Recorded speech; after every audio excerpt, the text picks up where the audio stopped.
Hey guys, welcome back to Graham's Garage. Today, I'm going to show you a little trick on getting your snowblowers running after they were just running the last year and you just pulled out of storage to go and plow your snow, but it won't start up.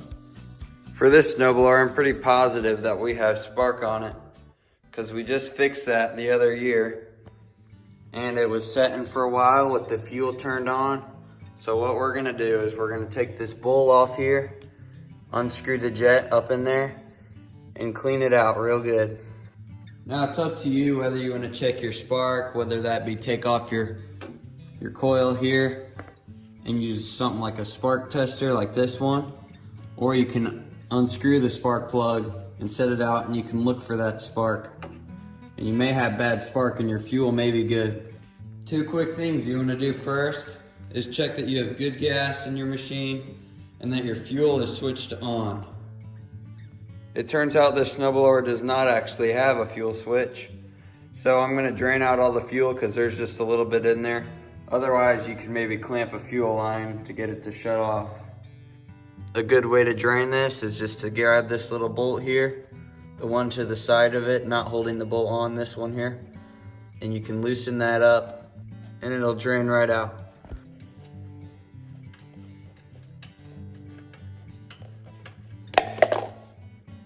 Just looking at this draining, I can tell that we've got pretty good fuel flow coming from the needle and the float inside of the carburetor.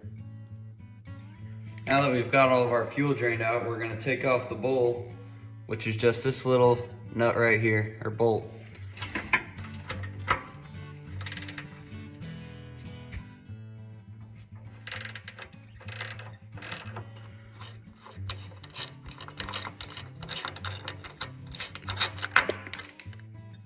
It should just slide right off.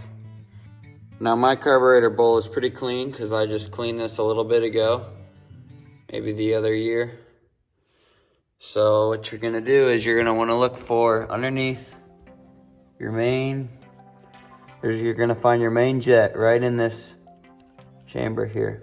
And you're gonna wanna grab a flathead screwdriver that'll fit up there and screw that out.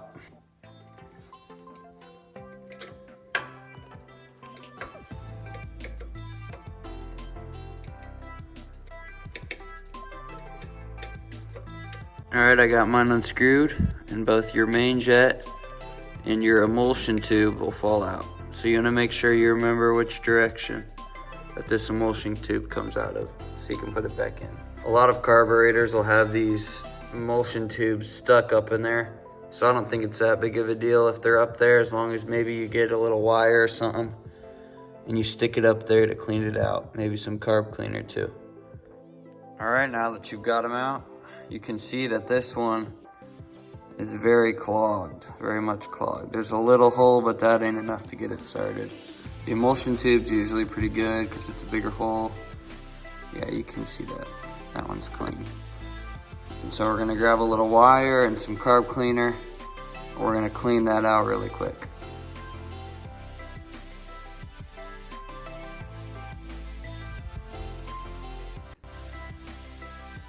And just like that, you can see it's very clear through there. And it was all gunked up, but we got it pretty clean. We're gonna get some carb cleaner and shoot it through there to get any of the little gunk. That way it doesn't clog back up.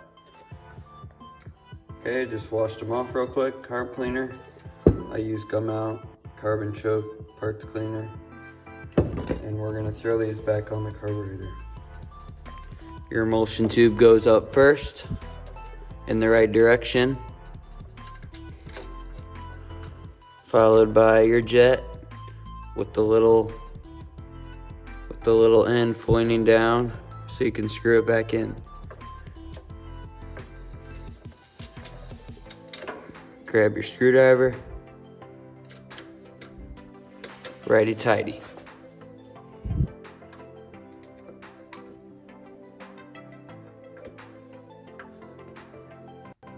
Nice and snug, don't want to strip it out.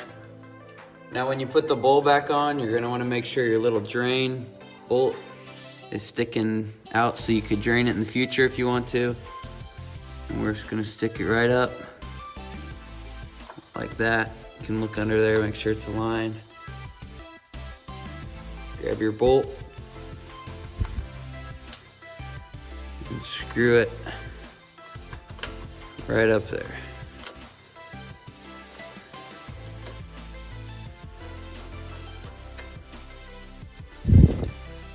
Grab your wrench and tighten it up.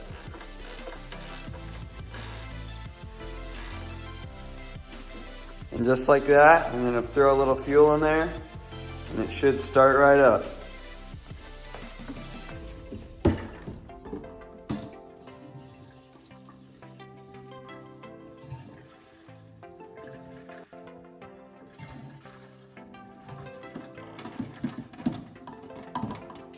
Should be good there. Try not to leak it everywhere like I did.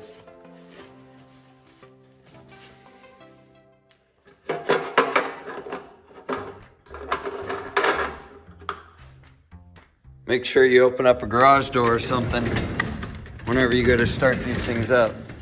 That way you don't gas yourself out. I like to plug in a cord for the electric start, but if yours doesn't have that, you can just use the pull cord here. And we're gonna put it on full choke. Make sure the key's in, prime it 3 times. And then click the little button over here.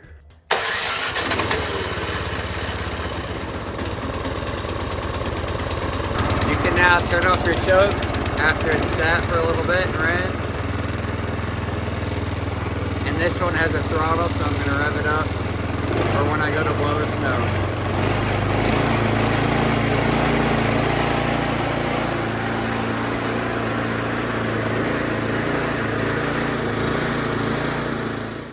Alright, well that's the end of this video. Hope you learned something. If you have any questions, make sure to leave a comment down below. I'll probably answer all of them.